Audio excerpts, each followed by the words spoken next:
What's up, guys, and welcome to another episode of Gamescript. Today, I'm going to be looking at the Washington Commanders versus the Cincinnati Bengals. And Jamar Chase has just about as good a matchup as you can ask for, but is he the right captain option? We'll take a look at that in a second.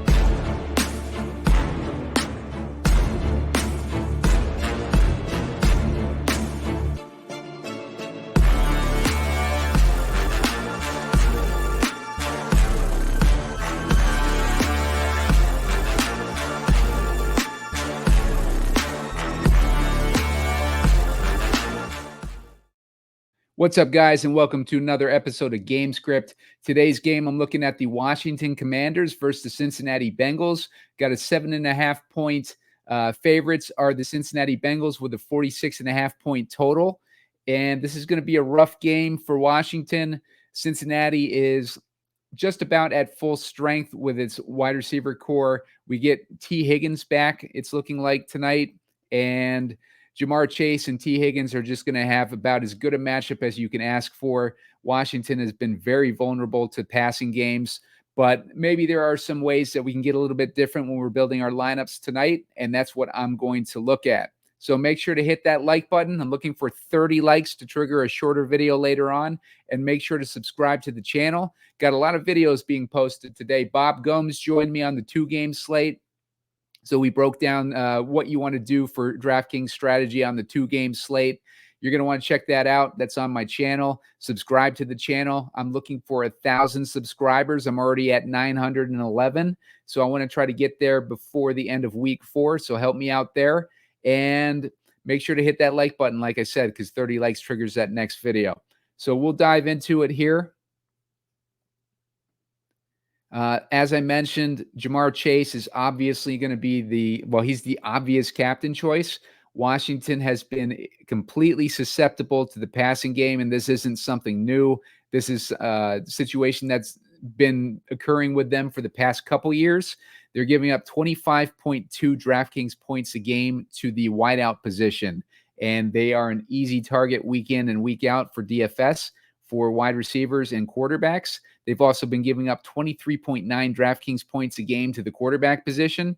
So completely vulnerable. That sets up Jamar Chase to have a monster game.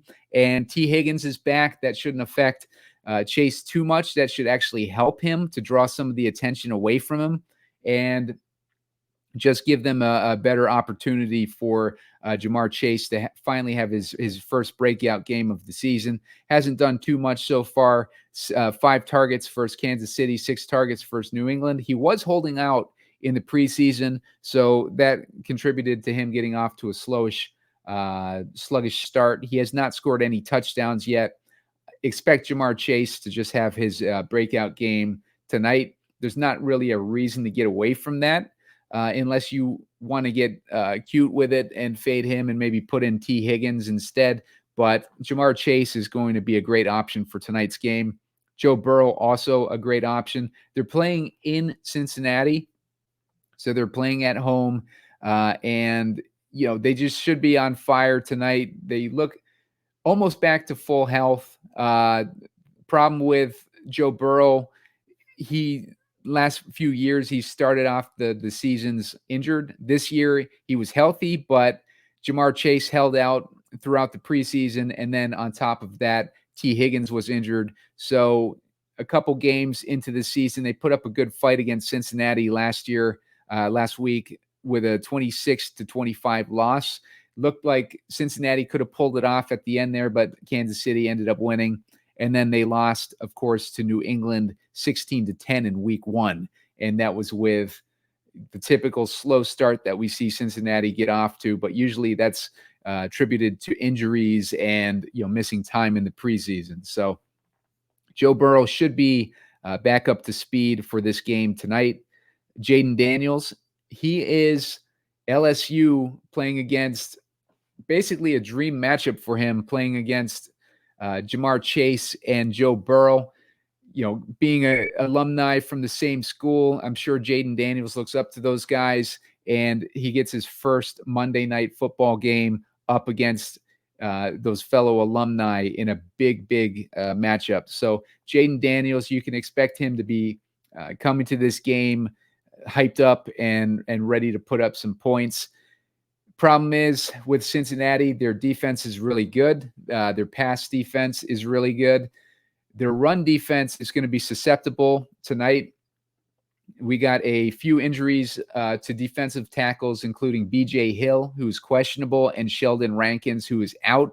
They're dealing with hamstring injuries, and they were already a somewhat weak run defense to begin with. So that is going to make the running matchup even better for Washington tonight. So that makes, of course, Jaden Daniels, quarterback who primarily is a running quarterback, makes him very interesting tonight. And it also makes Brian Robinson interesting. We'll get into him in a second. Brian Robinson, of course, had his biggest week as a pro last week. He had 133 rushing yards off of 17 carries.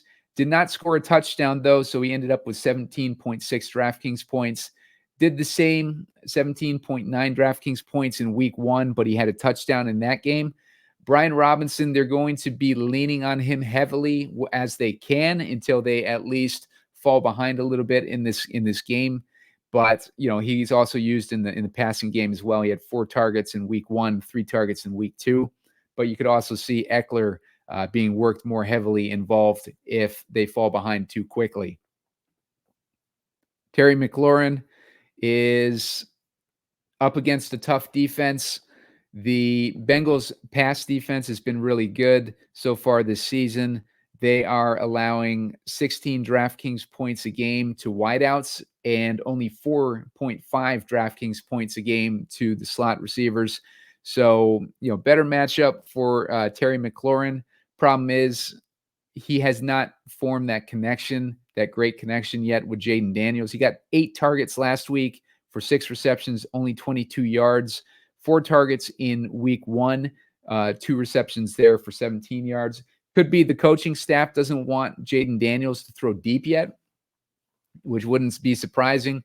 They got a defensive-minded head coach, very conservative, and he's going to want to control this game as much as possible with the run game, but it's only a question of how long that's going to last with this potent Cincinnati offense. So the passing weapons are going to need to be used effectively tonight by Washington if they want to have any chance of staying competitive. We got Tee Higgins as our next guy up. Tee Higgins coming back from injury. This is first game of the season.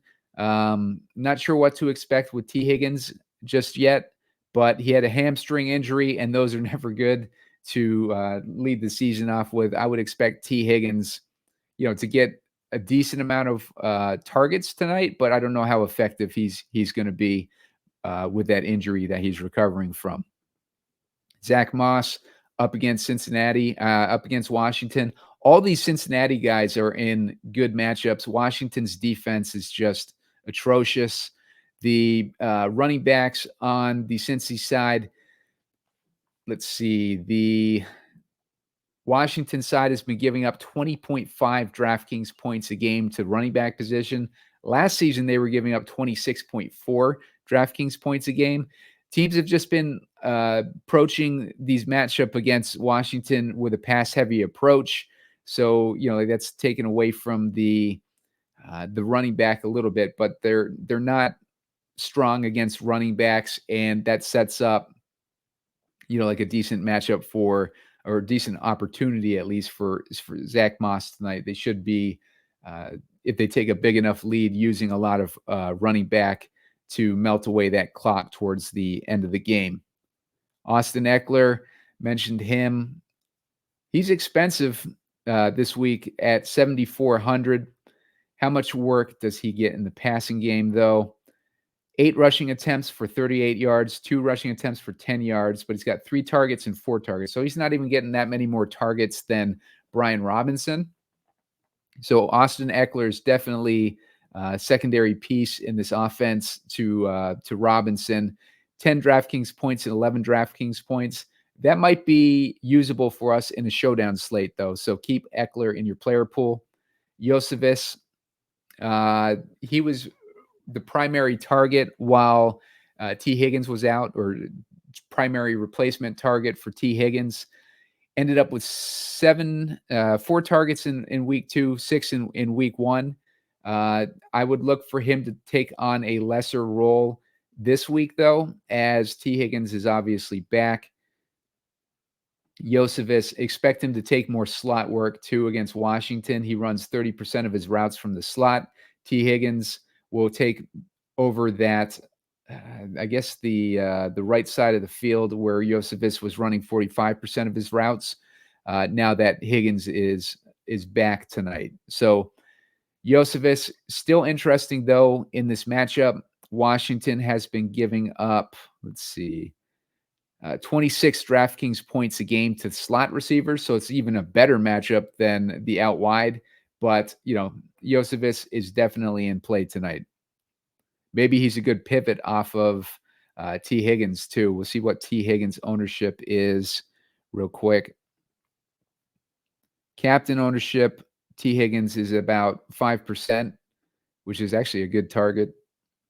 As far as regular ownership, he's at 25%. I see him projected at 25%. I don't know if I'm buying that, but maybe when we start building, we see what the salary restrictions are, we'll have a better idea of that.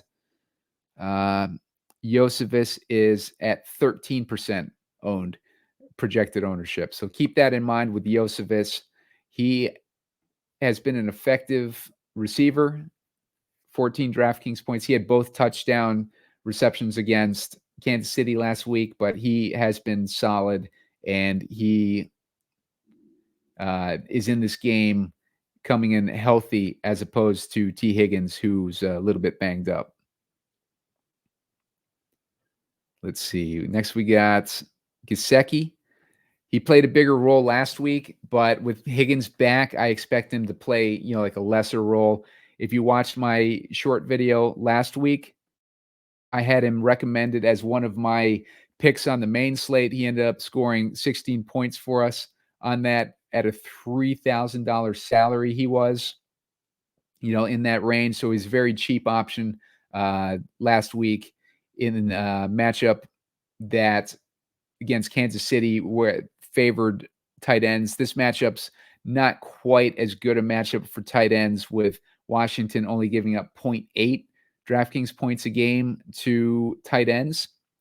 And, they haven't had much competition in the tight end department, but with all the receivers having such good matchups, I don't know how much they're going to need a guy like Gesicki tonight, but he's definitely in play, but he's expensive at 5,600, especially with all that target competition. Ertz is a guy I'm a little bit more interested in than Gesicki. I think that Daniels will be relying on a guy like Ertz tonight in a tough matchup, with the Bengals giving up 6.1 DraftKings points a game to the tight end position. That's not the best matchup for Ertz, especially considering they played against Kelsey, but Kelsey hasn't really shown anything at all this season yet. But Cincinnati has allowed 20 DraftKings points a game to running backs, 16 to wide receivers, and only 4.5 to slot receivers. So Cincinnati's a tough defense to face, and Zach Ertz could come into play in a situation where he can't find anyone open and he needs to jump the ball off. McPherson is in play this week, the kicker for Cincinnati. I don't expect them to have any trouble moving the ball this week, and I don't expect them to have any trouble converting on touchdowns, to be honest. But Evan McPherson, he's always going to be in play. He's at 5K this week. Siebert, maybe not so much in play. I think the Washington side is going to have a lot more trouble moving the ball, and they're going to need touchdowns when they do move the ball. So I would have less exposure to Siebert in this matchup than I would of McPherson, unless you want to build a script where maybe it's favoring a Commanders keeping it close type of game script. Chase Brown at 4,400, he's more interesting to me. I think if they take a big enough lead, then they'll probably use Chase Brown more in this one. So he is interesting at his 4,400 salary. And, don't be afraid to leave Chase Brown in your player pool. Bengals D, I like the Bengals D tonight at 4K. As I said, their biggest weak spot is going to be against the run game, but expect the Bengals D, if they take a big enough lead and they're forcing Jaden Daniels to throw the ball deep, that's going to be where we see opportunity for aggressive, turnovers and stuff like that on the Bengals side. Commanders D, not so much interested in the Commanders D. They haven't really done anything this year, and you might actually end up with negative points, as you see Tampa Bay had -3 points from Commanders D. Noah Brown is a guy I'm interested in at 3,200. If you watched the 2-game show with me and Bob Gomes, we were looking for lower-owned guys on the slate that could make an impact, and Noah Brown is a guy who's been a solid receiver throughout his career. I think he's probably going to be primarily in the slot, but I could be wrong on that. Actually, I looking at our lad's breakdown, looks like he's more the backup to Terry McLaurin, so he's more of a perimeter receiver in this offense. But like Noah Brown is a guy that has been reliable for rookie quarterbacks in the past. Last year, he was just a target magnet. Look at some of these targets that Noah Brown has got throughout his career. If you look at last year against, like when he was with the Texans, let me make sure I'm on the right target. All right. So when you look at last year when he was when he was playing with the Texans, we're looking at targets of 7 targets, 11 targets, 5 targets, 8 targets, 6 targets, 5 targets, 5 targets, 4 targets. With the Dallas, the prior year, 6 targets, 4 targets, 9 targets, 6 targets, 6 targets, 7 targets, 5 targets, 9 targets. In a offense that is struggling to get their passing game going, Noah Brown comes in as a nice, reliable receiver at $3,200 salary. Very interesting in this matchup against the Bengals. Do not be surprised to see him get a decent workload. 3 targets last week in his first game with the team. They signed him off the waiver wire after Houston dumped him. Houston dumped him, though, because they already have a ton of wide receiver depth, so they didn't need him.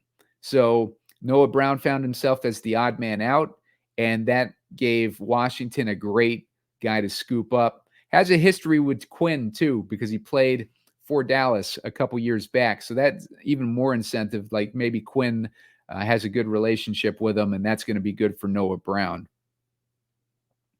Trenton Irwin, like I expect him to kind of be the odd man out with Tee Higgins back. He's at 3K, though, and he runs in the slot where we saw that Washington was vulnerable. So maybe a guy to sprinkle in. I wouldn't keep him out completely. McCaffrey can make those splash plays. Let's see how many routes where he's running from. McCaffrey is their primary slot receiver, it looks like. So expect McCaffrey against this defense to maybe struggle a little bit, because it looks like Cincinnati has been strong versus slot receivers, and that includes Rice last week. Let me check out and see what Rashee Rice did last week against these Bengals real quick. Go into my DraftKings app. Rashee Rice last week versus the Bengals had 6 targets, 5 receptions for 75 yards and a touchdown. So, he had a decent game. He's the primary slot receiver for the Chiefs, but it looks like a lot of that work was not done in the slot last week. If the average for slot receivers against Cincinnati is 4.5 points. So, just keep that in mind when you're thinking about McCaffrey and, guys like Diami Brown and stuff like that. We're looking for splash plays tonight against Cincinnati. That's the only way that this team is going to, stay competitive in this game. And McCaffrey is a guy that's capable of that. Noah Brown, like I said, is also a guy that's capable of that.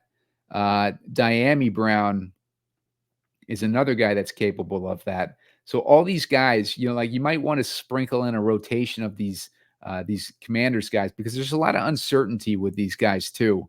We don't know, who's going to be, favored in one of these competitive games. You look at New York last week, Washington won that game 21-18, so they were able to control that game. So they didn't really need these receivers. So that's why you see like targets of 4 targets for Diami. You only had 3.7 DraftKings points versus Tampa Bay in week 1. You saw Jaden Daniels running the ball a lot more, even though they were playing from behind. That game, I don't remember how it played out. I know they scored. Tampa Bay scored a last-minute touchdown, so it was like 30-20. And then Washington also. I don't think it was a close game throughout. I think Tampa Bay controlled it throughout most of it. Let's look at what Luke McCaffrey did week 1. He had 3 targets, 3 receptions. If we look at week 1 also, though, keep in mind that was Jaden Daniels' first ever start, so we're not really overly concerned with that performance. 4 targets in week 1 for McLaurin, but not too worried about those performances as we see Jaden Daniels getting more and more comfortable at the NFL speed. Let's go down to Zacchaeus. He's another receiver on Washington. I think he got impacted the most by Noah Brown last week. Although he did have 3 targets, his snap shares were down pretty significantly. So I think Noah Brown might have had the biggest impact on Zacchaeus and also Luke McCaffrey. We look at Luke McCaffrey's snap counts. He went from 61 to 56% when Noah Brown joined the lineup. And if we look at Diami Brown actually went up. But if we look at Zacchaeus, he went from 44% snap count to 33%. Last week, there was only a 28% snap count for Noah Brown, but I expect it to go up, especially after he caught all his targets. Last week, he had 3 targets, 3 receptions for 56 yards. Looked like he was the mainly effective wide receiver for Washington last week. So just keep that in mind with Noah Brown. Let's see what his ownership is. I'm looking at I wouldn't start him in the captain, obviously, but Noah Brown is looking at about 12%. I think people haven't really caught on to him being on the team yet, but he's at a 12% ownership in this game.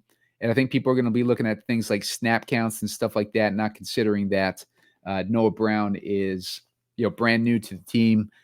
He wasn't released by the Texans until a few weeks ago. So he's really new to the team, and he came in and made an instant impact. So good stuff for Noah Brown there. Not really interested in these tight ends down here. Burton's the only other guy that's interesting. 2 targets last week. He's a guy that if you're desperate for salary, he would be playable. He's only at 1K. Other than that, I don't see a whole lot that I like when you go further down. Crowder's another guy on this muddled Cincinnati receiver core. He had 1 reception in week 1. He might be a healthy scratch for all we know. Keep track of healthy scratches. Make sure if you're going to start Noah Brown that he's actually going to be active. I would imagine he's going to be active, but you never know, so double check that. I'm recording this show at 12:30 Central Time, so 1:30 Eastern. All right, so let's get to building this lineup. I think Chase Brown is the obvious captain option. He's also super expensive, so how can we get him in? We want Burrow in that lineup with him, and I would put Robinson in there too. That's not going to leave us much room. If we wanted to put Jaden Daniels in there as well, that leaves us with 1,000 per guy. That's a situation where you can use Burton, and then we're left with 1,000 left. And you see where that kind of leads you if you want to try to get many impact guys in there as possible. If we wanted to take Robinson out and maybe Burton out too, that leaves us with 3K per guy. Let's say we want to put Brown in there. He's an easy plug and play guy for me. That's going to leave us with 4,300 per guy. If we want Cincinnati's defense, that's only at 4K. That's a great price. That's going to leave us with options like Chase Brown, Commanders D, Trenton Irwin, Luke McCaffrey, and this is a great easy build. I mean, it's not even restrictive at all. Uses Jamar Chase in the captain. You probably want to leave a decent amount of salary on the table because everybody's going to have Jamar Chase in captain. But that gives you Burrow to Chase. Both are having success. You got the Bengals D, slowing down Washington on the other side. You got Jaden Daniels, who is going to have that rushing upside. We're missing Robinson there, so we got Jaden Daniels getting the rushing upside instead.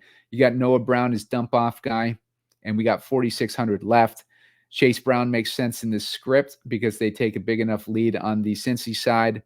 And then you got Chase Brown maybe doing the mop-up work towards the end of the game. McCaffrey works in this one too, as well as Brown. Maybe these guys are our splash play guys. Maybe Brown is the more steady target, but these guys can give us a splash play at a cheap price. Zacchaeus, you could even put Zacchaeus in that category too. So there are plenty of options, plenty of easy ways to build with the Chase lineup, but let's get a little bit different on it. Let's do a script where the Commanders are a little bit more competitive. Let's put Brian Robinson in there, knowing those injuries to the Cincinnati defense, and that's where they're going to attack. They're going to want to keep the Cincinnati offense off the field as much as possible, and they're going to want to attack that weakness just as Kansas City and New England did prior to this week against Cincinnati's defense. So we want Chase in there. We want Burrow in there. I don't think those guys are going to be slowed down by this offense. By the Commanders' defense. Let's put Daniels in there too. See where it gets us. That leaves us a little bit shy. So let's get Daniels out. Let's put in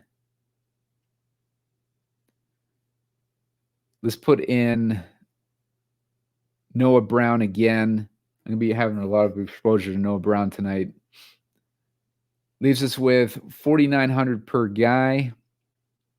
Again, if we want to do the Bengals D at 4K, leaves us with 5,900. That can get us Ertz or Gesicki. Also the kicker range. So if you wanted to put like maybe McPherson in there, I think that would make a lot of sense.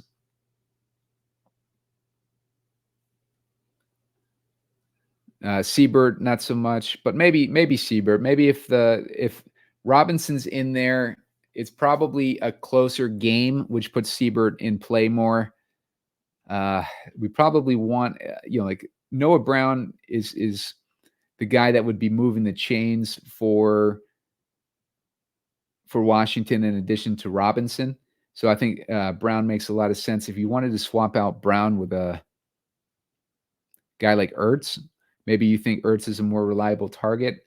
That leaves us with 3,700. That way we still get Brown in there. That might be a little too heavy on the Washington exposure, but it gives us a 3-2 build, so it's not horrible. You could also put in Irwin, McCaffrey, like all these different options.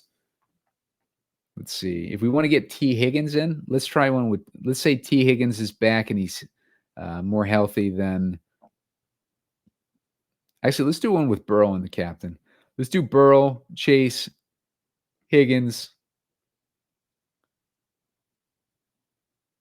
Let's put Brown in this one too. It's going to leave us with 5,200 per guy. It doesn't really allow us to get in Robinson or anyone like that, but let's get the Bengals D in this one too. Leaves us with 6,500. Something like this, I would probably put in Chase Brown as well because I think he favors a more of that type of build. If you want to put Chase Brown in there and take Noah Brown out, yeah, it doesn't leave us with. If you want to take, let's take Chase Brown out and Noah Brown. Let's put Ertz in there. Let's say that Ertz is the guy that's getting all the targets. 4,300 is what it leaves us with. Noah Brown. You could get Noah Brown in there too. Brown and Ertz, I think, are pretty good options to have, depending on how many Washington guys you want to play against the Cincinnati Bengals defense. If you wanted to switch this up, maybe we put Higgins in the captain instead. Let's say something goes wrong with Chase,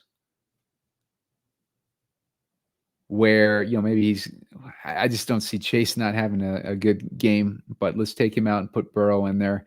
That way we can put Jaden Daniels in there. And, maybe we still can't get Robinson in there. I want to get Robinson in there. That leaves us with 2,200.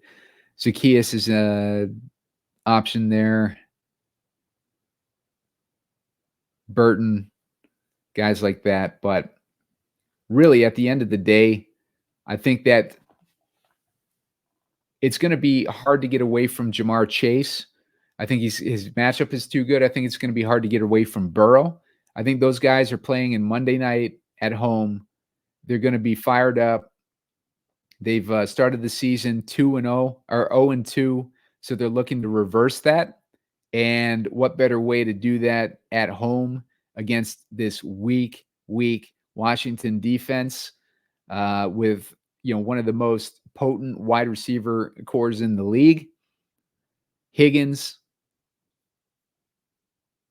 Let's see. I think I said his total ownership, but let's get his total ownership. 25% owned. Higgins is a way to get a little bit different in this, like with a high upside guy. I think Noah Brown is a good way to get different, adding him, sprinkling him in. Robinson, if you want to build a different game script, I think Robinson makes a lot of sense. If you think Washington keeps this competitive, he's a little bit expensive at 9,800. Jaden Daniels, it's going to be interesting to see what they do with him. He's going to have to pass the ball in this one. How effective he will be kind of depends on the game situation, I guess. Like, we're just going to have to see how his weapons gel with him in this game tonight. But those splash play guys, you're going to want to have some sort of exposure to, probably, because if you're going to have any type of Jaden Daniels exposure, because he's going to need to connect with one of these guys to stay competitive. Brown, McCaffrey, let's see, Noah Brown, Luke McCaffrey, De'Ami Brown too. De'Ami Brown is a guy that we've seen make splash plays in the past. If we want to do one more thing here, let's clear this out.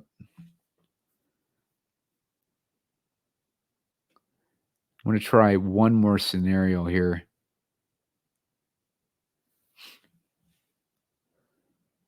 Let's say that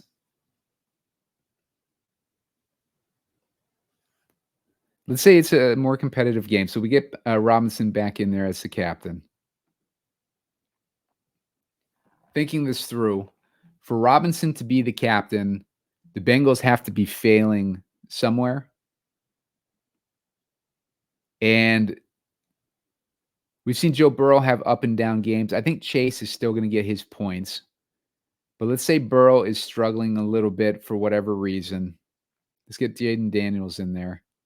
And let's get Ertz or Brown in there with him. Let's get Ertz in there because Ertz is going to be a guy that we know gets the snap shares already. So Daniels is having success dink and dunking it to Ertz and Robinson a little bit. Robinson is having success running against that Bengals defensive line that has, it's all banged up. Let's say this direction. I don't think that they're going to be prohibited on the Bengals side, at least not to put in like a guy like Zach Moss or Chase Brown. Let's put Chase Brown in there. That leaves us with 3,700.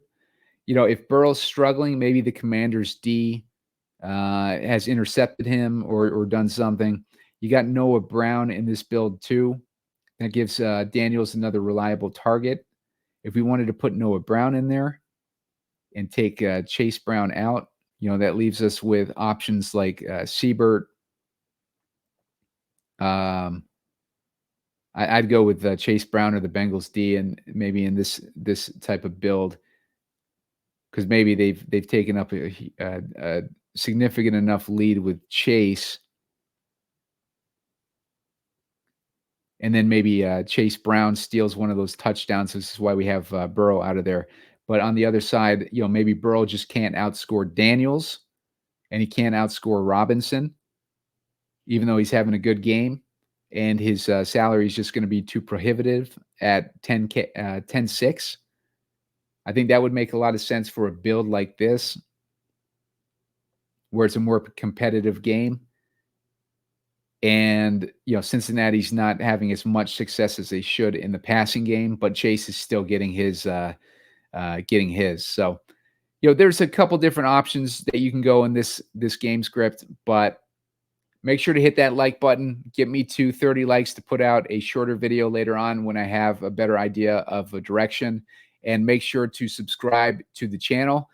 Help me get to 1,000 subscribers. I'm at 911 right now, so I'm almost there. So I appreciate that. And make sure to check out the earlier show that I recorded with Bob Gomes. It's a 2-game slate. So you're going to want to check that out. So good luck, guys, and I will see you later on today.